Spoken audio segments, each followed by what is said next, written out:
Eno ebbaluwa yange esoose ey'olukale eri Leader of Opposition Hon. Joel Obasekezi Ssenyonyi nga 12 Gatonnya wa 2024.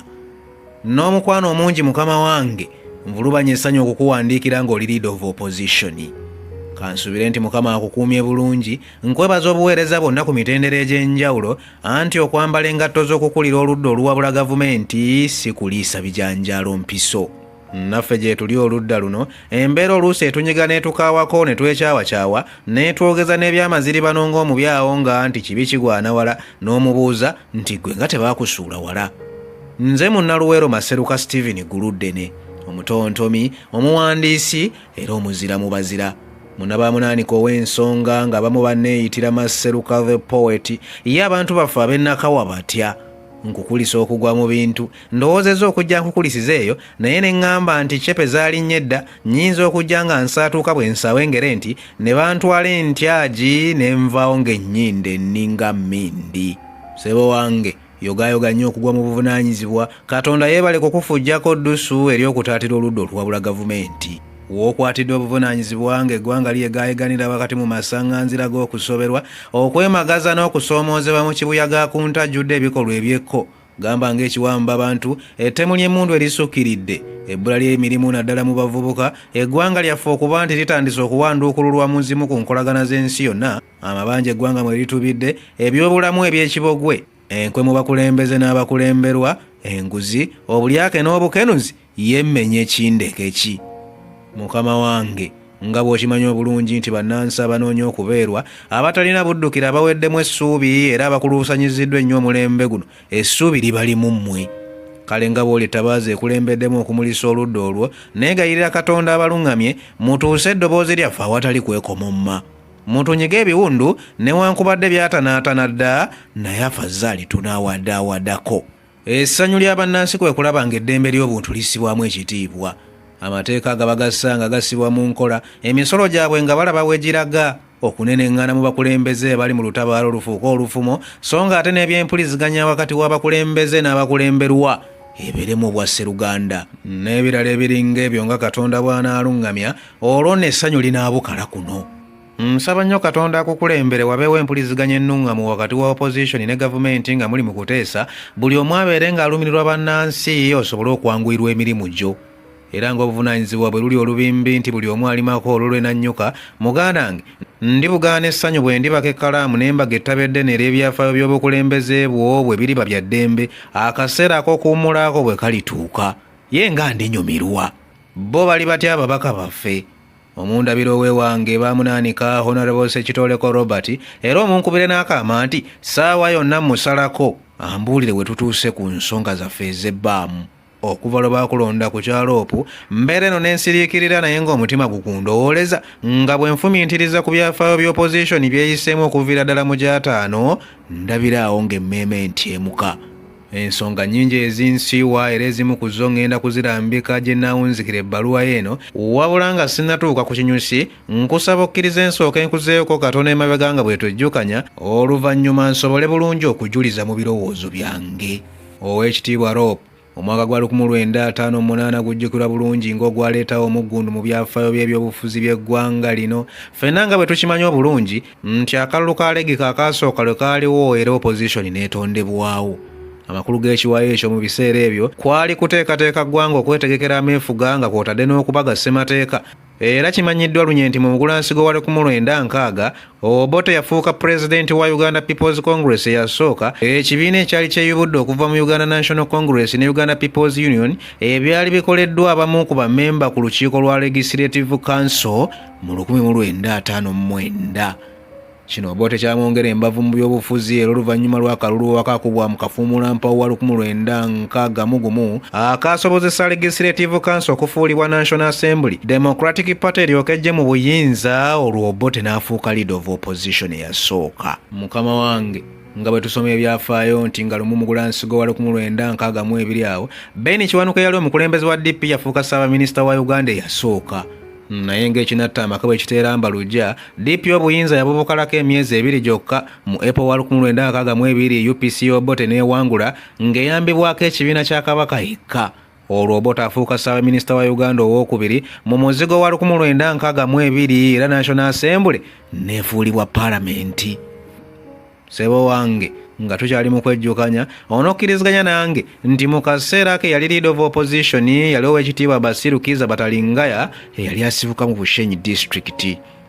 Kino kirisomwako n'ab'emirembe egigenda okuddirira nti oluvannyuma lw'okuggyawo ssemateeka wa 1962 n'okusaabulukuka kw'enkolagana y'omukago gwa UPC ne Kabaka yekka mu mwaka gwa 1964, Batalingaya yali Leader of Opposition yeekaamwana n'asala ekkerejje n'asala eddiiro ne yeesegga UPC era n'agenda n'abamu ku minywanyi gye bammemba ba Paalamenti ekyaleka oludda lw'opposition nga luli yegeyege.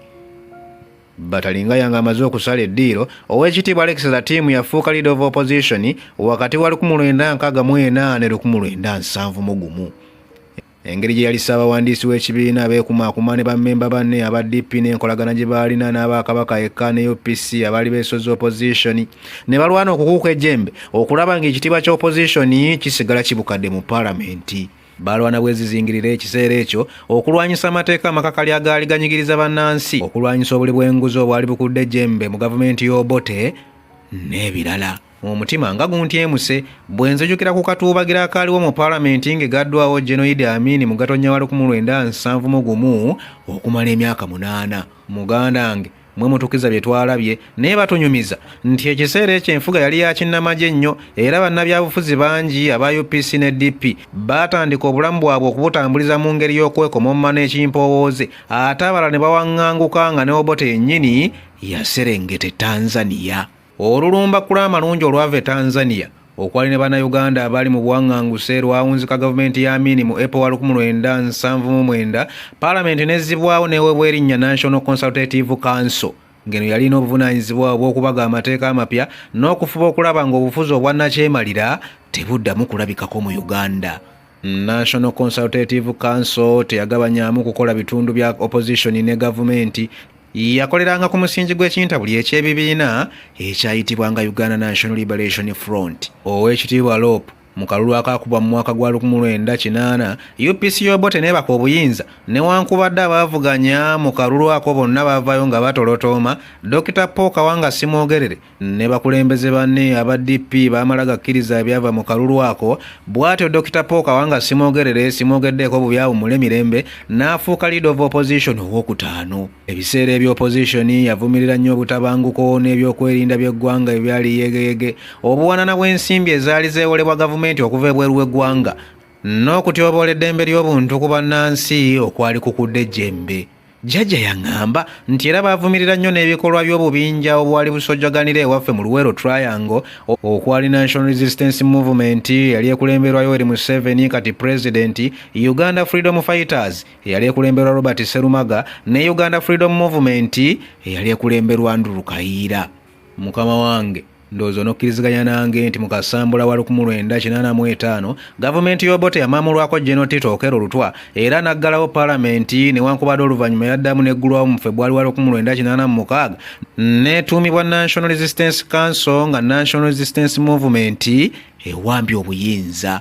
Tetwalina opposition yetongodde mu kiseera kino nga bwe kyali ku National Consultative Council ya 1979 ne 1980, kubanga National Resistance Council kaali kabondo ka NRM ak'okuntiko mu lutalo lw'ekiyeekera olwakekeza ennyago wakati wa 1981 ne 1986. Bwe kityo kyababeerera kyangu bo bennyini okwegabanyiza agafo mu Paalamenti ne basigaza n'erinnya erya National Resistance Council.